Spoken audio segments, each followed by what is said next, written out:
Hello everyone, and welcome to the Art of Dining In. Today it's a very exciting lineup. Actually, we are going to focus on 10 minutes by tractor with single vineyard only. Yeah, 218 lineup.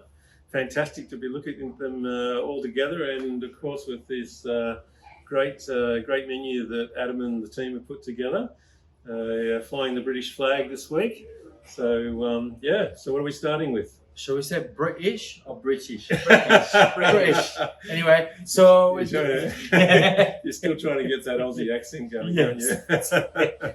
So we decided to go for single vineyard only to really showcase the diversity of not only 10 minutes by tractor but also the peninsula. You know, peninsula is a small region, yet whether you're down the hill, up the hill, to the west, to the east, to the north, to the south, you'll have completely different, not only climate, but different style of winemaking, isn't it? Yeah, absolutely. Well, this is, we've got the up the hill and down the hill. We've got the Cru Road. We've got the Judd Vineyard, which we're starting off with, which is obviously up here in Main Ridge, off Main Creek Road. So we really are sort of covering a wide spectrum of terroirs here. Yeah, and I mean, this is what I love about 10 minutes by tractor is that they really, I think the goal and the aim and the vision was really to showcase the diversity, and nothing better to take few little snapshots of different sub-region. Yeah. So Main Ridge, very good region for Chardonnay and Pinot Noir, very high in altitude. We are one of the highest point of the peninsula when it comes to viticulture, and Judd Chardonnay is, to have worked in there, it's pretty rugged vineyard, isn't it? Yeah, it's very steep. It's got a beautiful little block down the bottom and the bottom of the valley. Quite different soils down there, and it has that little gentle slope down to the creek. Something really good that came out of lockdown, the fact that we were working in the vineyard, getting to know the sites, much closer. Yeah. And it's definitely one of those vineyards, with the hill and everything, like it's really dramatic in a way, So tasting the wines beforehand, and just seeing that acidity and just freshness, then you see the site and you understand what contributes to that, Prong cocktail to match with that course is really something that, And obviously, of the three Chardonnays, the three single vineyard Chardonnays, the Judd is probably got that sort of leaner style and sort of a lovely green acid drive with that sort of green apple, very textural. It's got that sort of it's saline type character, it's almost that oyster shell we talk about. And the 18 vintage, which was a great vintage here on the peninsula, as most of you would know. And these wines now have had. They're 3 years, 2 years and more than 2 years now in bottle, and it's great to see them. They're really looking good, and I think that'll go really well with the prawn cocktail. The next one, the McCutcheon, you're pretty familiar with this vineyard, are you? I am very familiar with it. Me and my family live on it, so it's interesting. I love always looking at the Chardonnays, the single vineyard Chardonnays, because I think as much as any other wines we make, it really tell the story of 10 minutes by tractor. Here's two vineyards that are so close and yet and planted at the same time. Same clone of Chardonnay, which is the P58 clone for those that are into clones. So we've got the same trellising. So planted at the same time, same clone, same trellising, and have been managed the same way for just about their entire life. So really fantastic and the winemaking is almost identical, of course. We follow the same process and around about the same amount of new oak, etc. Same coopers, same tonneliers, same type of grain as well. So you're really getting a strong sense of that of the terroir and of the personality of the site. Yeah. And what you see with the McCutcheon is a little bit more rounder in the middle palate. It's got that sort of more layered, a little bit more stone fruity, and so really lovely sort of contrast to the first, and perfect and a perfect match, I think, for that slightly bigger, more creamier taste. And you think with the Welsh Rabbit, do you think with the Welsh Rabbit? For me, where Judd is all line, like McCutcheon is a bit more of that sort of like sexy like I'm getting you there, but then there's also that line of acidity which is quite similar to Judd, but yeah, as you say, a little bit more richness, a bit more oiliness on the mid palate. So we're going a little bit up in terms of intensity in your mouth and also in the nose, which would go very well with the rare bite, like that cheesy, you know, very rich style of food that goes quite well with the rich style of Chardonnay. But like having tried them both side by side, I think they're just both very exceptional. And I mean, McCutcheon is on a very, very beautiful position with the ridges in it. Yeah, it is. It is. It's easterly facing, which I think is a great aspect for up here. I think the east is probably the preferred aspect up in the hinterland here, and so beautiful. It's really just one more ridge along from where we are here. We've got the Gabriel Vineyard planted on the same slope, but the one ridge along, and then on the next slope after McCutcheon we have the Judd Vineyard. So it's really great just to be looking at It's a beautiful season as well, like all the work that's been done in the vineyard and see all the cover crop. It's just amazing. Look on the Instagram page, you'll see the beautiful photos that Martin took and you'll see all the growth. It's amazing, is it? It is. The 2021 was a great vintage, but we're really excited about this next year. The vineyards look fantastic after a lot of hard work over the last few years. So anyway, what do we got next? So we're on to one of my favourites, the Scotch Egg. Scotch Egg, and we're going to go for one of the most coveted single vineyard of 10 minutes by tractor. If it's not from the Mornington Peninsula, is the Wallis vineyard. Maybe you can talk a bit about Wallis. Yeah. Well, Wallis is just a few kilometres down this valley, so it's again very close. Again, probably 10, maybe a little bit more than 10 minutes by tractor, but almost. But yes, it's different. It's got a different aspect. It's lower down. It's got a more open valley, and it sort of goes around to sort of facing to the north, so northeast. So it's got a different aspect to both Judd and McCutcheon. But it also, has got these views down to Western Port, and you can see the airflow, the cool air from Western Port comes up and really hugs that vineyard, and the altitude plays a part as well. Yeah, exactly, because there's nearly it doesn't sound like much, but about 60 meters difference, 70 meters difference between say the Judd and McCutcheon and Wallis. But it's got that sort of lovely, slightly more I suppose quite refined and sort of lovely shape in the mouth, and always that lovely love that fine grain tannins, which go quite well with the crumb of the Scotch egg. I always think about them almost like mineral tannins. You get certainly more minerally probably with Judd, but they're quite fine, aren't they? You see, you'll find someone that loves his wine when he starts talking with his hands. Can hear the whole thing. He thinks I'm Italian heritage. It's beautiful. For me, it's the Wallis has all that umami savoriness, that you really, personally, I really like in Pinot Noir. That's what, bring a lot of us to Burgundy as well, that, mushroomy and character.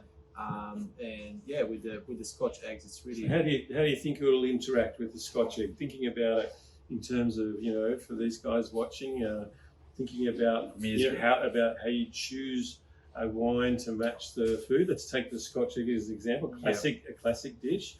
Why the Pinot and why this choice? So I think it's a very good question, Martin. I think where you have to look is generally the sauce. If you don't have the sauce, you have your element of the dish, and one of the elements of the dish of the Scotch egg is actually the patty, the pork patty. And the pork patty is, again, as you said, quite savory, not mushroomy, but you tend to have all these elements of umaminess, which you need a wine that will not cut through it, but actually amplifies the feeling of that umaminess. And we're talking about the texture of the dish. You have that breadcrumb, that panko, which is quite crunchy. For me, Wallis has that crunchiness on its tannin structure, so you want to exemplify again and put together that sort of feeling of crunchiness, because if you're going to go for a wine that is a bit richer, you might going to make the dish feel a little bit more flabby in a way, so you want to suppresses it. Suppresses it, so you really want to bring it all together, in my opinion. Absolutely. And it's really fun journey to try and see if it works too. You know? Yeah, no, exactly. All right. And then Now, last, the beef Wellington. the beef Wellington, the So- favorite of the chef Adam Sanderson, British at his best, Yes. and he loves doing this dish. And Yeah. here we are in Cru Road, and we're actually working in Cru Road at the moment, are we? Yes, we do. We're working in Cru Road, and it's really fantastic to see this time of the year when all the vineyard comes to life. And You all know? the cover crops are going. Yeah, it's just amazing. You know, you see Yeah. all the colors, you know, and all the ecosystem around. You see all the life out there. If it's the birds, if it's the insects and everything is really alive. Beautiful working there. You know, nice sunny days. You know, really Yeah. fantastic with the vines once. What are we doing at the moment, Noah? Maybe you can talk quickly about what is the task at the moment in the vineyard at Yeah, Cru absolutely. Road. So in Cru Road at the moment we are shoot thinning. So technically we want to just make sure that it's not going to be too much of a growth and not just be right in the right balance. So we're just making sure the shoots growing in the right positions. We want to see that the inflorescence is going to be in a good direction as well. And just working it to be safe and sound for the beautiful sunny growing season. But you talk about the yields as well, because it's quite important when we Yeah. talk about quality, Yeah. you want to reduce the yields. Well, I think the key thing you mentioned then was balance. Yeah. So what we're looking at is for each vine, as it grows, to have that balance, to have a really healthy canopy, and that we're not, sort of putting too much pressure on the vine to produce too much fruit. To do that, there's a couple of things. One is that you lose maybe some of the concentration and obviously the quality of what you're growing. So that's why we manage our crops down. Yeah. And secondly, we don't want to exhaust the vine. We don't want to use all its carbohydrates, just to get and deplete them, so that by the end of the season they're completely done and they don't really have what they need to get a good start next year. Yeah. So it's all of that, but it's that balance of canopy and fruit. So yeah, And it takes a lot of time as well, but it does. know, It's painstaking. at the end to see the wine, Yeah. eventually in the bottle, it's really something to look back and just see, Yeah. all that hard work was worth it. So I'll tell you, it's great. As you said, if there is a silver lining to these lockdowns, is that we've all got to be working together everywhere in the vineyards and the winery, and obviously up here and doing the home dining, and so it's brought us all a lot closer together, hasn't it? And also given everyone a lot more knowledge about what we're doing in the vineyards, which has been great. So this is for me my favorite Pinot Noir of all 10 minutes by tractor. We're in Cru Road. We are in Moreau-de-Tuiron. Yeah, actually, I really like the structure of that wine, and I think that it differs from the others in a way that you have probably a little bit more tannin, a little bit more structure to the wine, which will go quite well with the beef Wellington. And it is a wine that reminds me a little bit of Nebbiolo in a way. You know what I mean? It's like more sort of assertive tannins. Well, the tannins are quite different, and I think that's the interesting thing when you're looking at the Wallace and then looking at the Cru Road, up the hill and down the hill. Up the hill, we talked earlier about those finer tannins and spices, and that sort of more sort of brambly sort of characters that you see up here. Down there, you're getting those grippier tannins, so it can be earlier on a little bit more assertive, a little bit puckering, and as you're seeing now with the 18, all softening out, and they become more velvety. Yeah. And I think that you can see with the colour, it's darker in colour, it's sort of darker fruited, and those tannins are really the telltale difference, I think, between up the hill and down the hill. More of a more muscular, slightly more muscular, sort of assertive style. It's like there is something that is quite well known in wine pairing rules, Yeah. is that blood loves tannin, and the tannins absorb the blood. Yes. So when you have a meat like on the beef Wellington, having a bit of tannin really help to soften the protein. Yes. And that's what we're looking at. That's why sometimes when you go for very rich slice of meat, for example, like Scotch rib or whatever, you tend to go more for a richer style of red, because you get enough tannin to absorb the tannin, the blood. So that was one of the reasons why we put Cru Road, isn't it? It is. It's fantastic wine. Moving All from right. savory to sweet. Yes. So Already?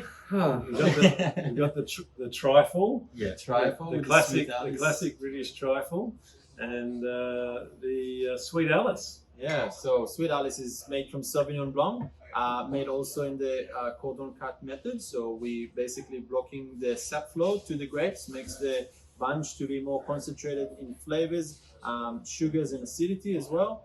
Made in a sweet style, the acidity retains, so you get that freshness with the trifle. And the Sweet Alice, in the dining room, we actually see the tractor that this wine is named after. What brought the idea to name the wine after the tractor? Well, that goes back a long way to the very early days. We did do a Sweet Alice back in 2001, from the Judd Vineyard again, and from the Sauvignon Blanc. In that year, there's a bit of botrytis, so it's a different style. It was more of a sticky style of dessert wine, whereas this is sort of that sweet, sort of off-sweet, sort of medium sweetness. It's got a little bit that sort of savoury edge to it, and I think it's not that really sticky, cloying sort of style, of course. Quite clean, and I think cut through what is the trifle, which it's got that richness, but it's still quite a light dish.